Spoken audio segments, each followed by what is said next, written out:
The world's rules-based order is ruptured, says Canada's Prime Minister Mark Carney in a speech at Davos that avoided mentioning the US president. Donald Trump hit back, but Carney's words have been widely praised and analysed. So, is he right? This is Inside Story.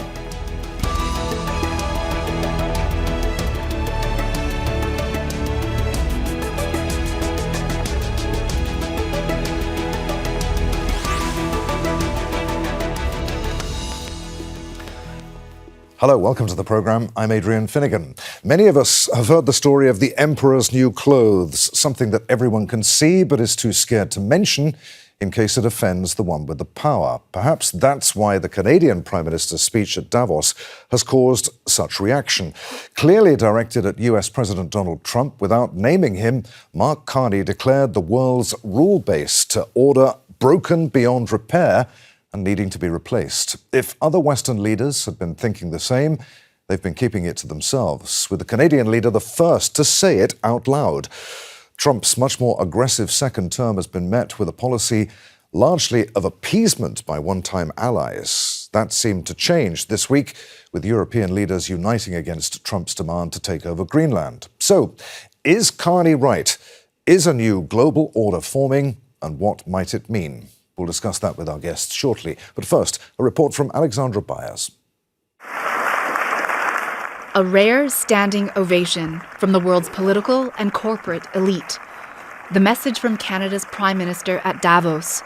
The global rules-based order, set up after the Second World War and underpinned by American might, is collapsing. We are in the midst of a rupture, not a transition. Over the past 2 decades, a series of crises in finance, health, energy, and geopolitics have laid bare the risks of extreme global integration.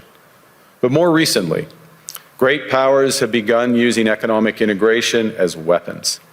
Tariffs as leverage, financial infrastructure as coercion, supply chains as vulnerabilities to be exploited. He never mentioned the US president by name, but his reference was clear. In the last few weeks, President Trump has sent troops to Venezuela to capture Nicolas Maduro, threatened to take Greenland from Denmark by force, and vowed to slap tariffs on Western allies that might oppose it. The Canadian Prime Minister says world leaders need to accept the old system is over and that appeasement will not buy them safety. The middle powers must act together because if we're not at the table, we're on the menu.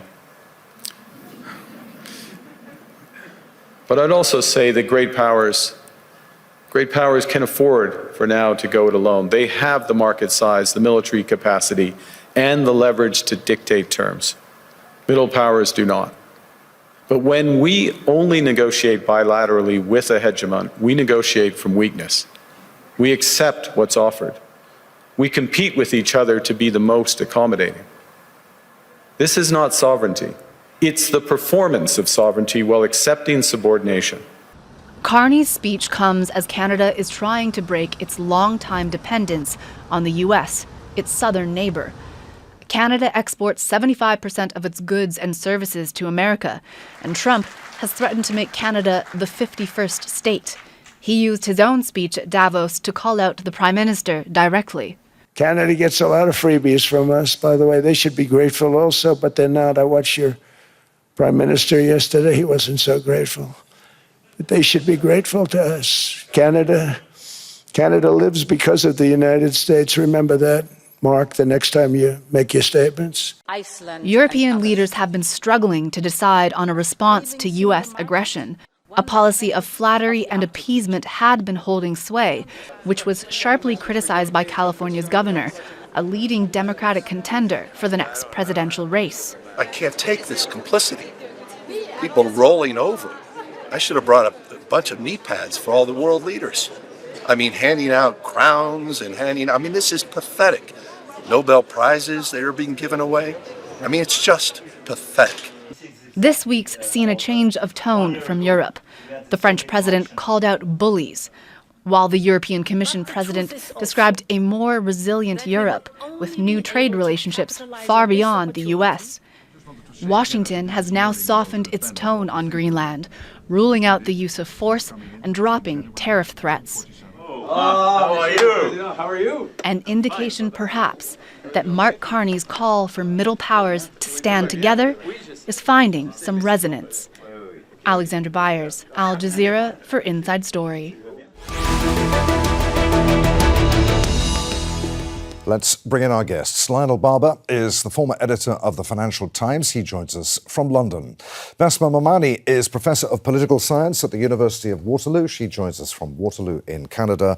And Donnacha Beachain is a Professor of Politics at Dublin City University. He joins us from Brussels. Welcome to you all. Lionel, let's start with you. What did you make of Carney's speech and Trump's response? Are we now witnessing the end of the Western-led rules-based international order, not a transition, as Carney said in Davos, but a rupture driven by Donald Trump's second term?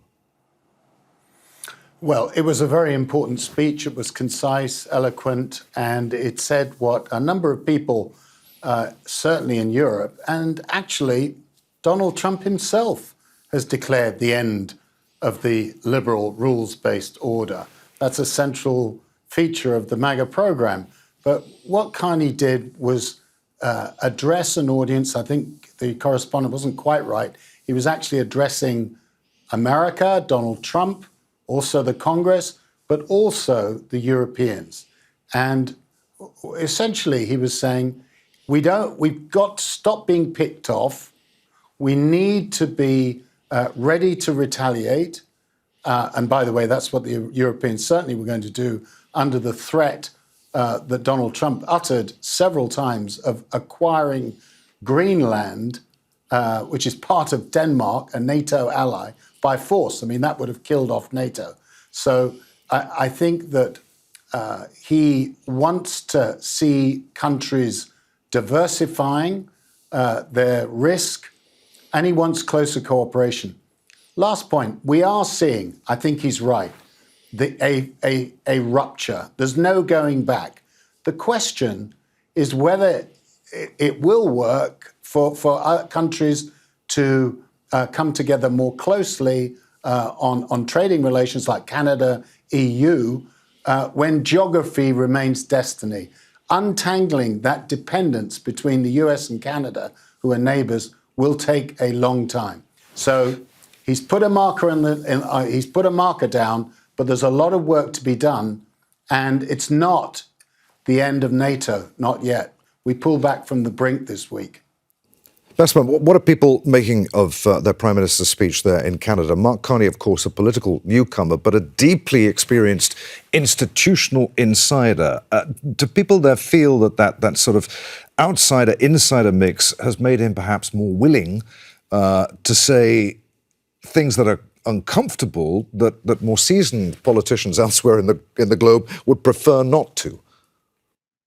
Yes. I mean, look, I think generally Canadians have been very pleased with this speech. In fact, we've seen some members of the opposition even really congratulating Carney. And we've gotten a lot of accolades, I think, globally on Carney's speech. Sort of Canada's back in the news in a very positive way.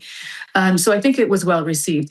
You know, in terms of Carney himself, he's a technocrat. And I think, you know, in an age where there are these bombastic leaders like Trump, Carney's technocratic approach is highly welcomed. It's one that is not trying to be, frankly, flamboyant or over the top. No one would call him a charismatic leader, but he's sensible. He's very smart, clearly understands the global economic system, having had so much history in a number of institutions.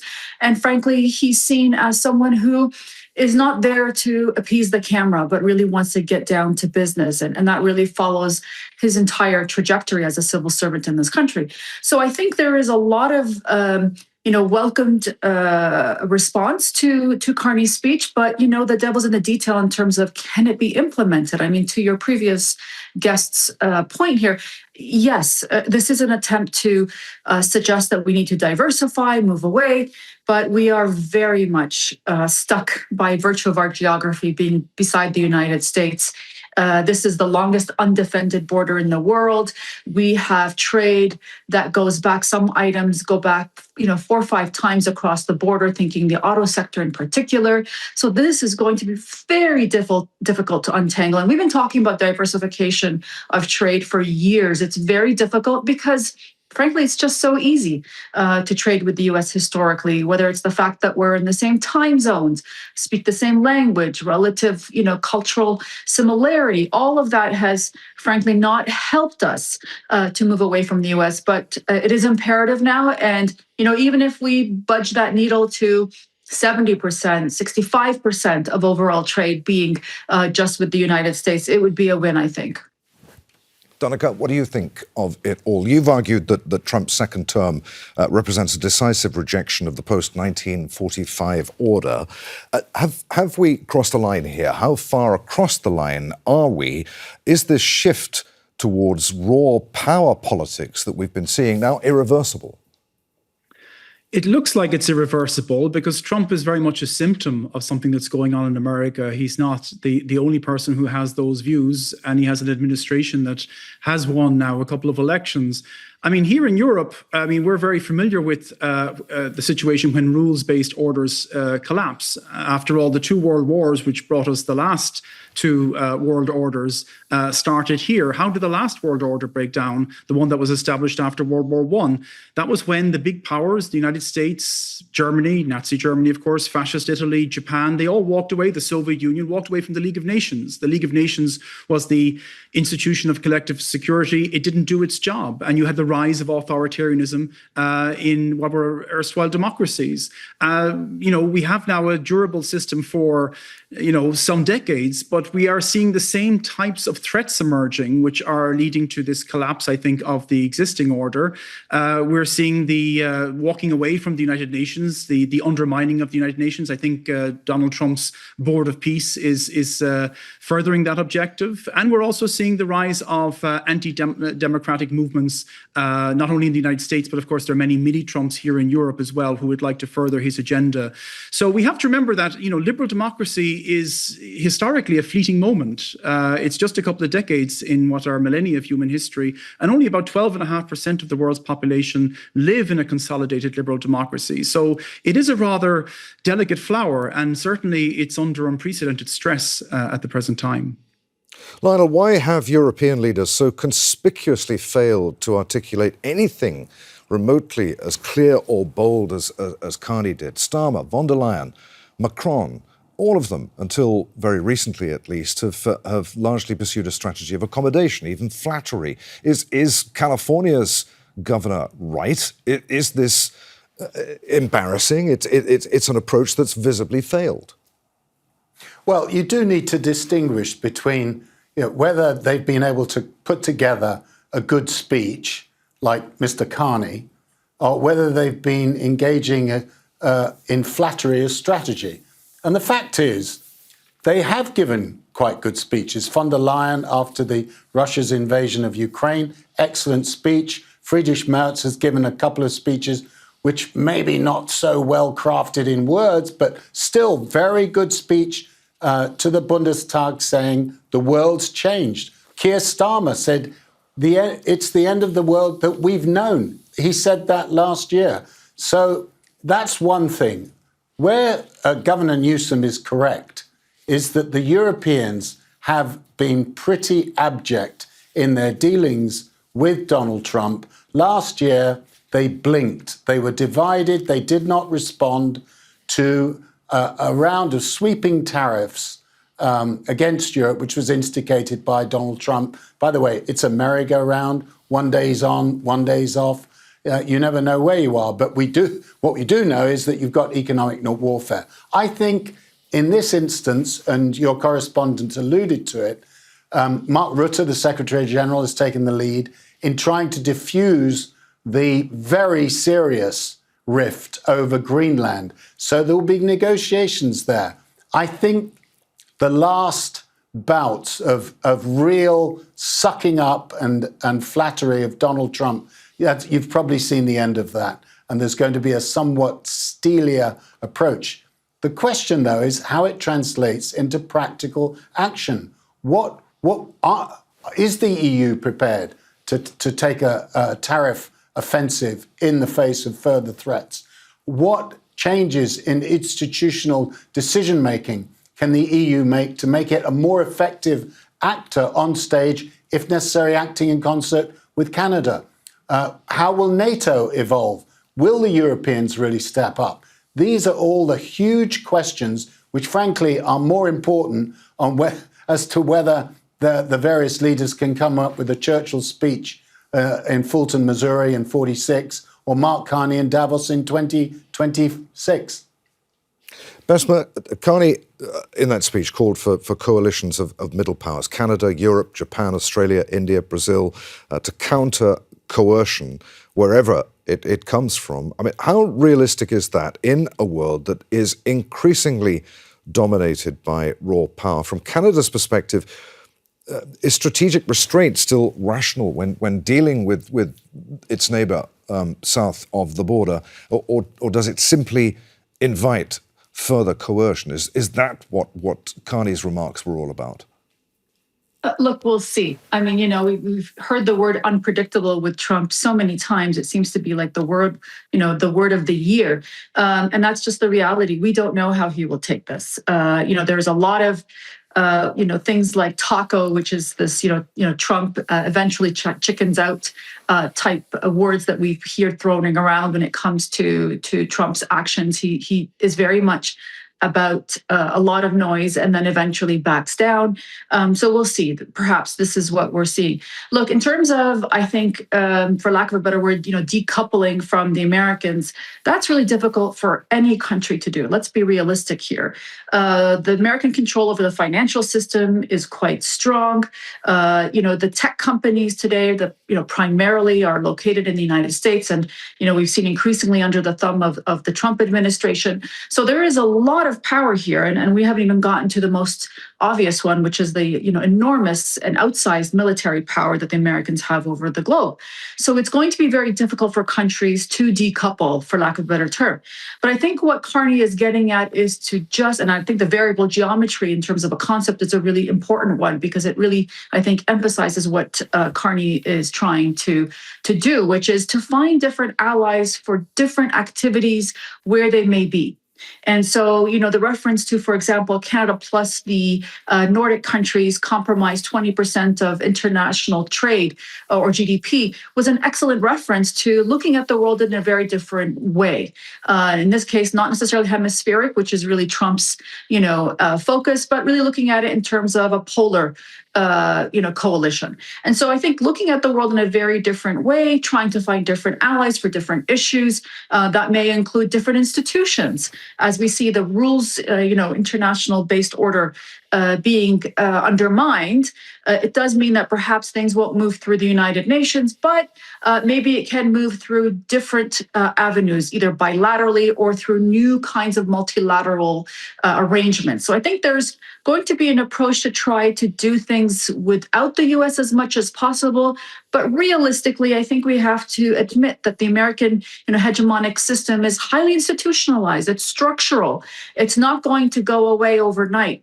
But I think the symbolic nature of what Carney is trying to say, which is we can do a lot without the U.S. and without, being sycophants in the White House, is an important message. And I think there is going to be, indeed, a real reversion to that approach of really groveling to Trump. Hopefully those days are over, because frankly, from the outside, as an analyst, as a citizen, it's been really, really awful to watch.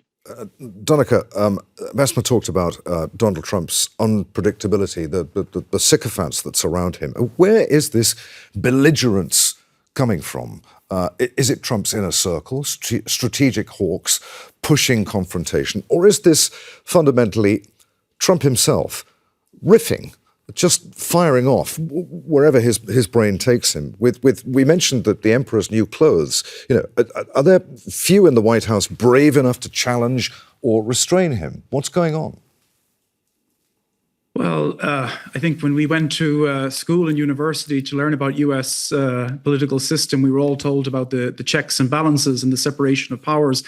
they are woefully not in evidence in recent years. It seems that nobody within America is willing to stand up to Trump. We're raising the questions about people outside America trying to be a check, but the most effective check, of course, will be within America, and that's sorely absent. And I think until there is some kind of strong movement against Trump, he will, and that's why I think he's doing so much, by the way, at the moment, because the next elections, these congressional elections, take place later this year. He's trying to get as much done before the prospect of perhaps one check, a congressional check, comes into play. But he very much wants, he's almost 80 years of age. He's very much wanting, I think, to leave his mark on US history. And I think this is why he has a fixation on Greenland, for example. The Louisiana Purchase back in 1803, 2.1 million kilometers. If he got Greenland, from his perspective, and you saw him planting the flag there on social media, the American flag on Greenland, it would be a bigger acquisition of land. It would be the biggest in US history. So I think he's of a different mold. He really wants to bring global affairs, it seems, back to the 19th century, to spheres of influence. This is our hemisphere, is the line coming from the White House. And also, of course, symbolically, it's very important that they changed that Secretary of Defense to Secretary of War. Trump has said that he's going to increase the budget, the military budget, from 1 trillion to 1.5 trillion over the coming year. That's a 50% increase in spending. You only do that if you're at war or preparing for war. So unfortunately, we're trying to get into the head of a man who is notoriously unpredictable. And here in Europe, it's a very different type of political regime. It's based on, inclusion and discussion, and things take time. And it's very ill-equipped to deal with a man like Donald Trump.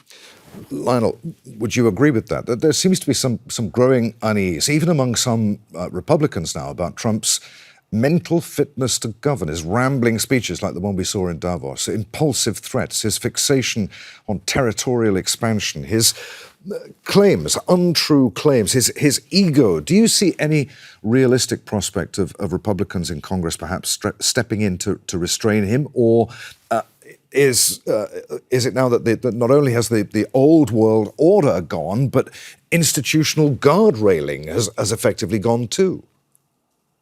I don't agree that the checks and balances system in the United States, which is in the Constitution going back 250 years, that it's over, that it's broken. This is not correct. You will see the Supreme Court ruling on Trump's use of tariffs as economic warfare, whether that actually exceeds executive power and contravenes the rights of Congress. We watch that with great interest. It may well be that the Supreme Court will rule against him. I think you can see some Republicans definitely speaking up, Tom Tillis, North Carolina, and others, about Trump's threat to acquire Greenland by force. I think that was an important constraint. It wasn't just what Mark Carney said or what the Europeans said. There was opposition in Congress. I think where I agree is that Trump is a man in a hurry. He knows that he may well lose the House of Representatives in the congressional midterm elections in November, and that would immediately put constraints on. And I also agree that he is looking to his legacy already, and I think he does kind of look at Greenland and say it's a bit bigger than a beachfront property, and if I got that, it would be much bigger than the Louisiana Purchase, which was all that land west of the Mississippi. It's the world's largest island. It would look great on his history book or on his portrait in the White House. So you have a man who is impulsive, a man who's in the hurry, but also, just bottom line here, let's not get too Kissingerian about this. I think a large degree of what he's been doing is he wanted to change the narrative in Washington, which he couldn't stand, about the Epstein files and his relationship with Jeffrey Epstein. I think it's almost as simple as that. Bessma, would you agree?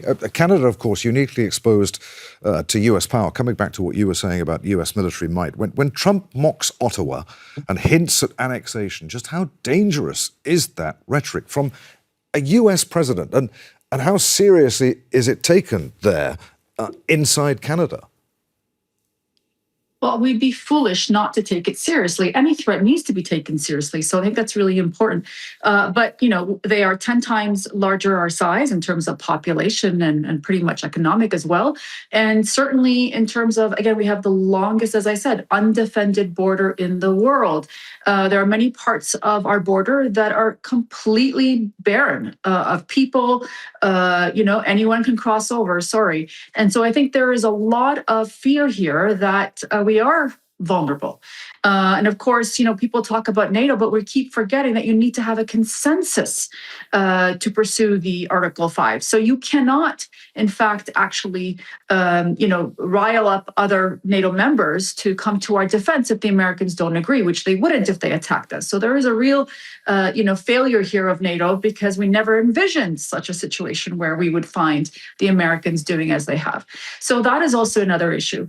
In terms of trying to think about Trump and his, long-term print, the reality is there is an erosion. There is an erosion of rules inside the United States. There's an erosion of trust in institutions that he's bringing in. And I think any American scholar of Constitution and laws and regulations inside the country are mortified at the moment for how he's been able to chip away at things. And I think he's making big structural changes. The Supreme Court is a perfect example of that. So there is a lot of fear within the United States. It's not, frankly, with light intentions to hear my colleagues who specialize in American politics down south to talk about fascism coming to the United States or authoritarianism. And these are big words, but these are specialists who are sounding the alarm of what's happening inside the United States domestic political system.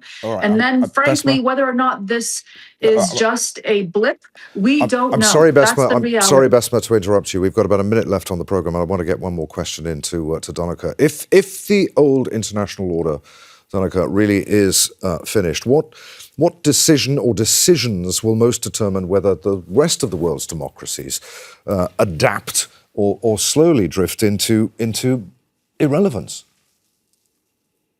Well, as Mark Carney said, it's for the middle powers really to act collectively. They have two options, really. They can either go for managed subordination, which is low cost in the short term, little effort, but in the long term risks undermining the very things that they hold dear, certainly here in Europe, being made of liberal democracies. Alternatively, they can go for some kind of collective, strategic autonomy. That would require a lot of effort. It would be revolutionary historically. I think that's more of what Mark Carney was talking about. The problem here in Europe certainly is not a lack of power. Europe has a lot of power. What it lacks is confidence. It lacks coordination. It lacks the institutional integration and imagination. So, but I think if Trumpism is here to stay, it's not just something radical to say that we need to have this collective strategic autonomy. It's a matter of strategic survival.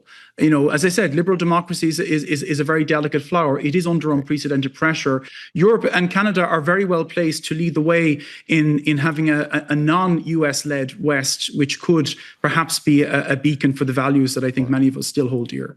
Okay, there, I'm afraid we must end it. Many thanks indeed, Lionel Barber, Bessma Momani and Donnacha Beachain for being with us today. Thanks for watching. You can see the program again at any time by going to the website. That's at aljazeera.com. For further discussion, join us at our Facebook page at facebook.com/AJ Inside Story. And of course, you can always join the conversation on X. Our handle there at AJ Inside Story. From me, Adrian Finighan, and the team here in Doha. Bye for now.